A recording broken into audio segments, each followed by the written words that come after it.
Praise Lord. ക്രിസ്തുയേശുവിൽ എല്ലാവരും വന്ദനം ചെയ്യുന്നു. ഒരു ചെറിയ ചിന്ത നിങ്ങളുമായിട്ട് ഷെയർ ചെയ്യാനാണ് ഞാനിന്ന് ഈ വീഡിയോ ചെയ്യുന്നത്. പലതവണ വായിച്ചിട്ടും ധ്യാനിച്ചിട്ടുമുള്ള സങ്കീർത്തനമാണ് സാംസ് 23. പക്ഷേ ഈ ഇടയ്ക്ക് വായിച്ചപ്പോൾ അതിൻ്റെ അവസാനത്തെ വാക്യത്തിലെ ഒരു ചെറിയൊരു ഡീറ്റെയിലാണ്, ചെറിയൊരു പ്രത്യേകതയാണ്. പക്ഷേ അത് നേരത്തെ പണ്ട് വായിച്ചിട്ടുള്ളപ്പോഴൊന്നും കാണാത്ത പോലെ ഒരു പ്രത്യേകത ഈ ഇടയ്ക്ക് വായിച്ചപ്പോൾ ആ വാക്യത്തിൽ എനിക്ക് തോന്നി. അത് നിങ്ങളുമായിട്ടൊന്ന് ഷെയർ ചെയ്യാനാണ്. നമുക്ക് വായിക്കാം. സാംസ് 23 verses 6. Surely goodness and mercy shall follow me all the days of my life, and I will dwell in the house of the Lord forever. നന്മയും കരുണയും എൻ്റെ ആയുഷ്കാലമൊക്കെയും എന്നെ പിന്തുടരും. ഞാൻ യഹോവയുടെ ആലയത്തിൽ ദീർഘകാലം വസിക്കും. അവിടെ പ്രത്യേകം എടുത്തു പറയാൻ ഉള്ള കാര്യം ഇറ്റ് വിൽ ഫോളോ യു. നിന്നെ പിന്തുടരും, അല്ലെങ്കിൽ എന്നെ പിന്തുടരും എന്ന് പറയുന്നതാണ്. നമ്മൾ അതിൻ്റെ പുറകെ പോവുകയല്ല, ആ നന്മയും കരുണയൊക്കെ നമ്മുടെ പുറകെ വരുമെന്നാണ് ആ വാക്യത്തിൽ അവിടെ കാണുന്നത്. നമ്മൾ മിക്കപ്പോഴും ഈ നന്മയുടെ പുറകിൽ പോകും. ആ നന്മ എന്തുമായിക്കോട്ടെ, let be any good thing happening in our life. നല്ല ജോലി, നല്ല വീട്, നല്ല കാറ്, അങ്ങനെ എന്ത് നന്മ ആയിക്കോട്ടെ, നമ്മൾ ആ നന്മയുടെ പുറകെ പോവാം. പക്ഷെ നമ്മൾ മറക്കുന്ന ഒരു കാര്യമുണ്ട്. ആ നന്മ നമുക്ക് തന്ന ദൈവത്തിന് നന്ദി പറയാം.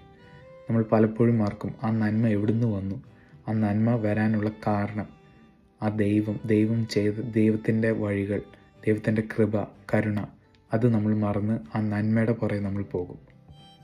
നമുക്കൊരു നിമിഷമെടുത്ത് ആ നല്ല ദൈവത്തിന്, ആ നല്ല പിതാവിന് നമുക്ക് നന്ദി പറയാൻ പഠിക്കാം.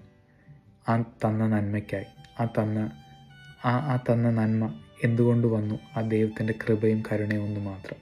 അതുകൊണ്ടാണ് നമുക്ക് ആ നന്മ കിട്ടിയത് എന്ന് അറിഞ്ഞുകൊണ്ട് നമ്മുടെ ജീവിതത്തിൽ സംഭവിച്ച എല്ലാം ദൈവത്തിൻ്റെ കൃപയും ദാനവുമാണെന്ന് മനസ്സിലാക്കി നമുക്ക് ആ ദൈവത്തിന് നന്ദി പറയാം. എന്നിട്ട് നമുക്കൊരു തീരുമാനം എടുക്കാം. ഇനി തൊട്ട് നമ്മൾ നന്മയിലേക്കല്ല നോക്കുന്നത്, ഇനി ആ നന്മ തരുന്ന ദൈവത്തിലേക്ക്. Let's fix our eyes on God. ആ ദൈവത്തിലേക്ക് കണ്ണുവെക്കാം. ആ ദൈവത്തിലേക്ക് നമ്മുടെ ശ്രദ്ധയെ കൊണ്ടുപോകാം. ബാക്കി എല്ലാ ഡിസ്ട്രാക്ഷൻസും മാറ്റി നമുക്ക് ദൈവത്തിലേക്ക് നോക്കാം. അപ്പോൾ എല്ലാ നന്മയും നമ്മുടെ പിന്നാലെ വരും. നമ്മൾ ഒന്നിൻ്റെയും പിന്നാലെ പോകണ്ട. ആ നല്ല പിതാവിനെ, ആ നല്ല ദൈവത്തിന് നമ്മൾ നന്ദി പറഞ്ഞ് ആ ദൈവത്തിലേക്ക് നമ്മുടെ കണ്ണുകൾ വെക്കാം. എത്രയും ചേർന്നിരിക്കാൻ പറ്റുമോ അത്രയും ചേർന്ന് ആ ദൈവത്തോടിരിക്കാം.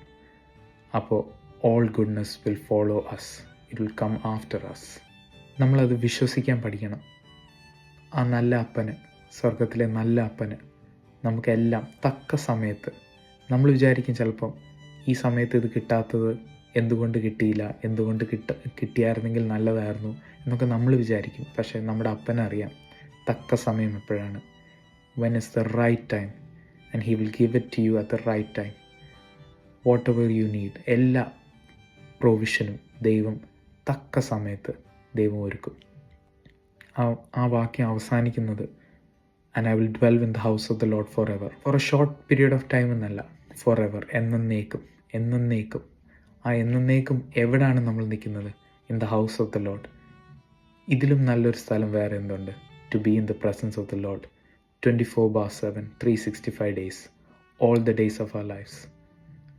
To be in the presence of God, to enjoy in His presence, to be immersed in His presence. അങ്ങനെ നമുക്ക് പ്രാർത്ഥിക്കാം.